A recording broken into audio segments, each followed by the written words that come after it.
Yay. Hello, everybody. I'm so excited to be here live. Hello, Nelson. Hello.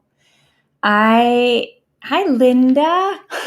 It's so great to see you. Well, I don't get to see you, and Mariella. I'm so happy that all of you are here today with me. So I am excited. First of all, this is the first live I've ever done. So this is really fun for me. And second, I'm really looking forward to just kind of popping in to give you guys some tips today. So I specifically really want to touch base today on those conversations that you have, that you continue to have, where nothing gets resolved. So it's really thinking about how many times you have gotten into the same conversation with your partner, with your children, with your colleagues, your boss, or even your employees, and nothing gets resolved, right? It can feel like you have this conversation maybe once a week, once a month, more than that. And no matter what, words are shared, and you leave, your partner leaves, your children leave, your team leave, all feeling unsatisfied in some way, and possibly more confused than when you all began the conversation in the first place.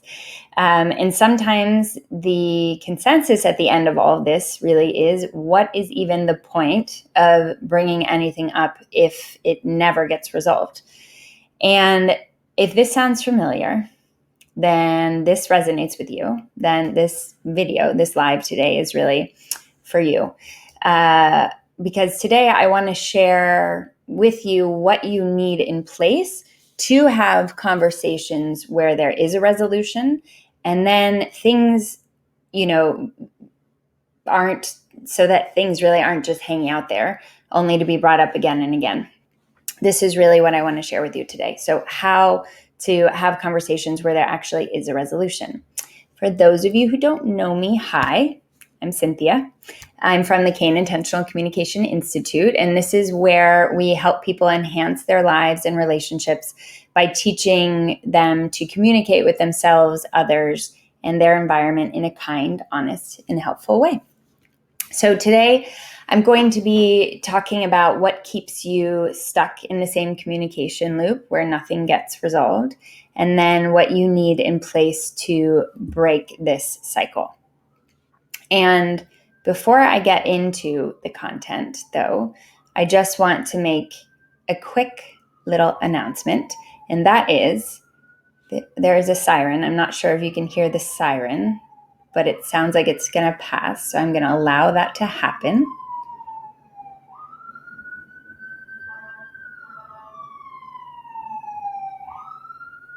And I'm going to wish everyone well. Okay.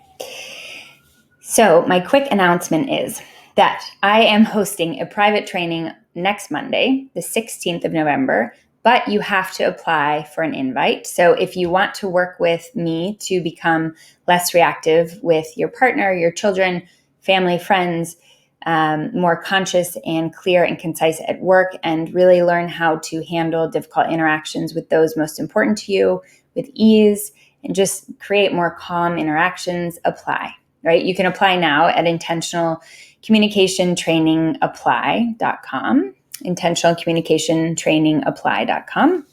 And you can just apply there. It's only 2 questions, takes you like 2 seconds. And then you can get invited to the private training on the 16th. Okay, so now let's get into what is keeping you stuck in the same conversations where nothing gets resolved. And then after that, let's learn the 3 pieces you need to have in place to be able to start getting things resolved. So here we go. Ready? All right. There is something happening because I hear all these sirens. I'm in DC, so often, and I live on a busy street. Okay, there they are. Just going to wish everybody well again and then continue. Okay, So feeling like you're having the same conversation again and again is really, really common. Most of my students feel like they've had the same conversation hundreds of times, so much so that they stop bringing up what's bothering them to their partner or their children or at work because nothing ever changes. That's the feeling, right? So they get really frustrated, or the other person gets frustrated, and then the conversation itself just kind of shuts down. Both people or groups of people leave worse off than before. And the likelihood that if this conversation comes up again, that it's going to be met with a different reaction is pretty slim, right? Given what has already happened. So let's get into what's keeping you stuck in the same conversations where nothing gets resolved. The first piece that's keeping you stuck is sharing.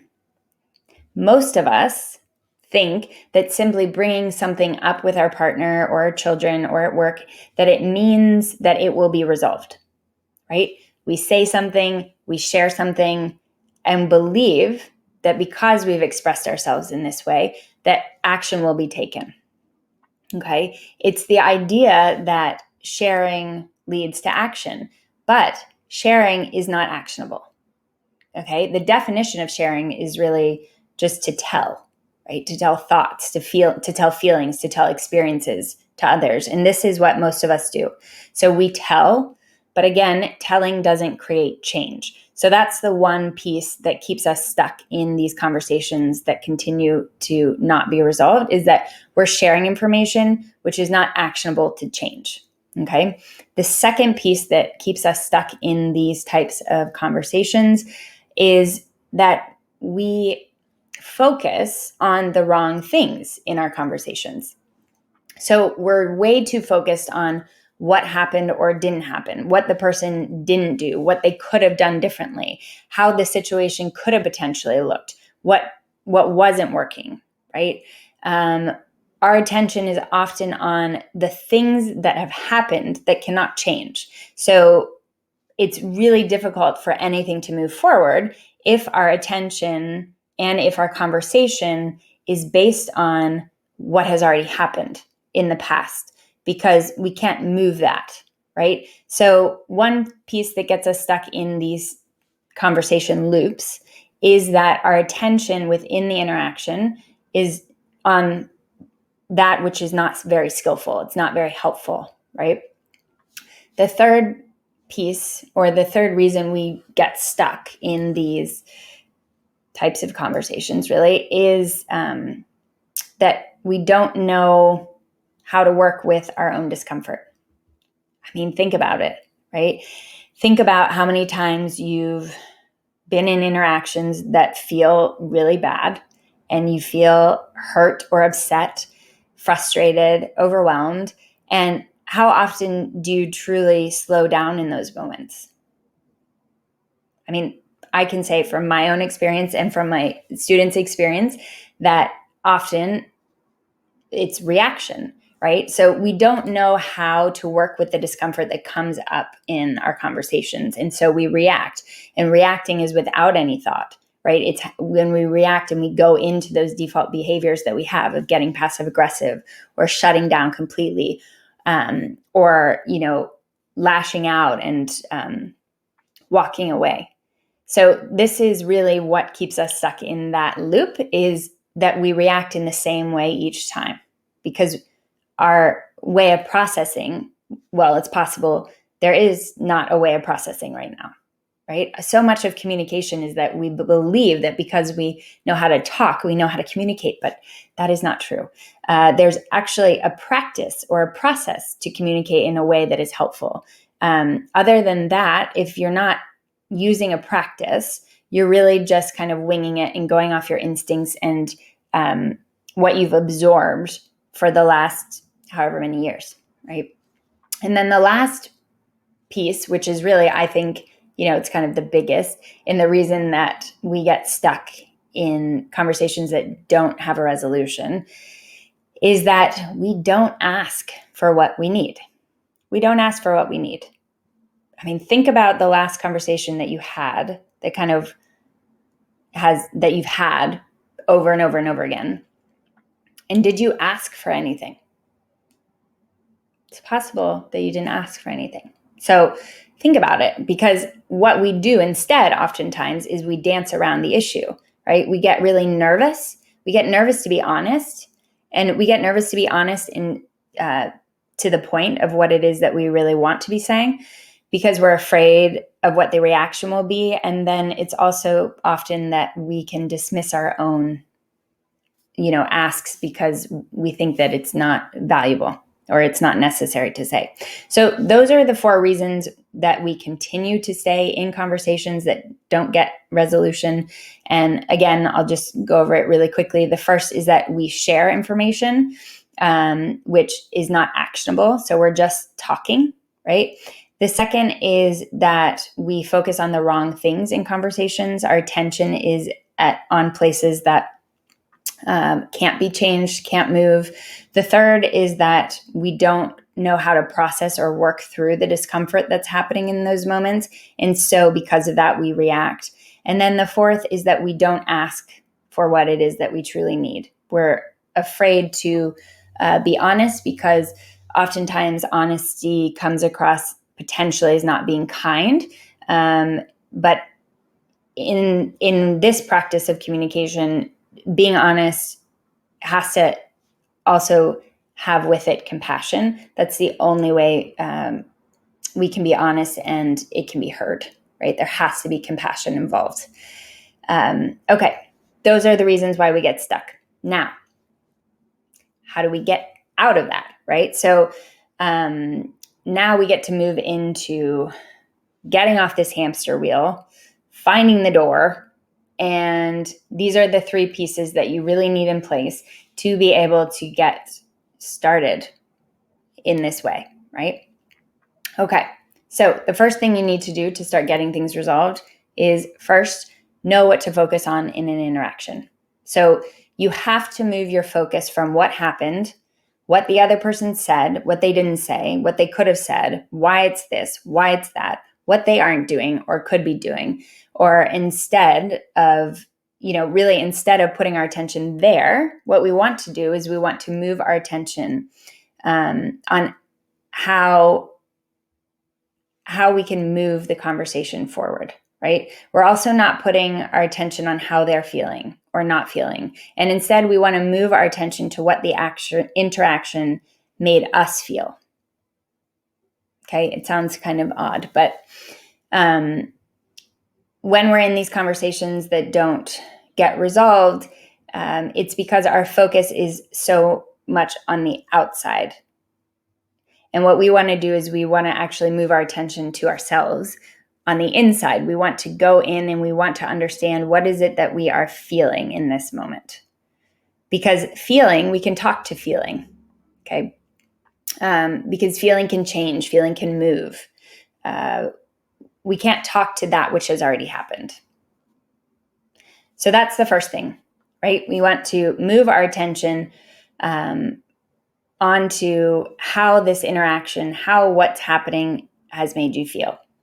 The second piece is to figure out then what you need to change. So this may sound simple, but really sit with this, right? Because you really want to sit and you really want to ask yourself, what is it that you need in this interaction, in this situation, in this conversation, right? What is it that you'd like to see change? What do you need to not feel the way that you're feeling again? And you have to get really specific here.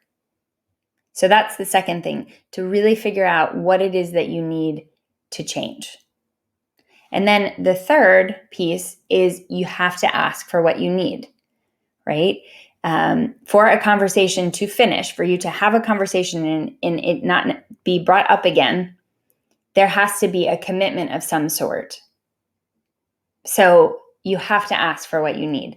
And because nobody really asks others for commitment often, right? It's not very common.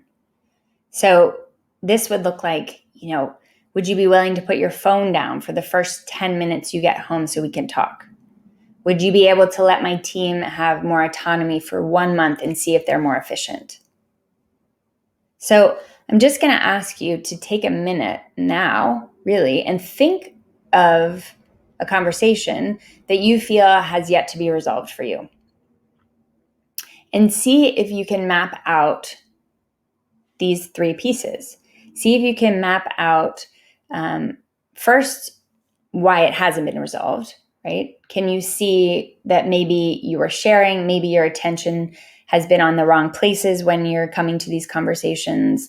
Can you see that you're having difficulty processing the discomfort that you're feeling? Just kind of pinpoint and bring awareness to why this isn't happening. And then see if you can move into answering really there are these 3 pieces. What is this interaction making you feel? What is it that you really need to be talking to, right? Moving your attention away from the outward and bringing it inward. And then seeing, okay, what is it that I really need? What do I need to potentially ask for so that I don't feel this way again? And then the third piece is to ask, right? To feel the fear that comes through and to become fearless through that fear. Okay, so I hope that this was helpful for you today. And again, I do want you to know that I'm hosting a private training next Monday, but you have to apply for an invite. So if you want to work with me to start having the types of interactions that you desire in your most important relationships, then applying now is the way to go. And you can do that at intentionalcommunicationtrainingapply.com. All right. I hope that this was helpful for some of you today. And I'll probably be doing more of these in the next, this week for sure. I'll be doing more lives. And if they're helpful, then I'll do more of them as we go. All right. Lots of love to all of you. Mwah.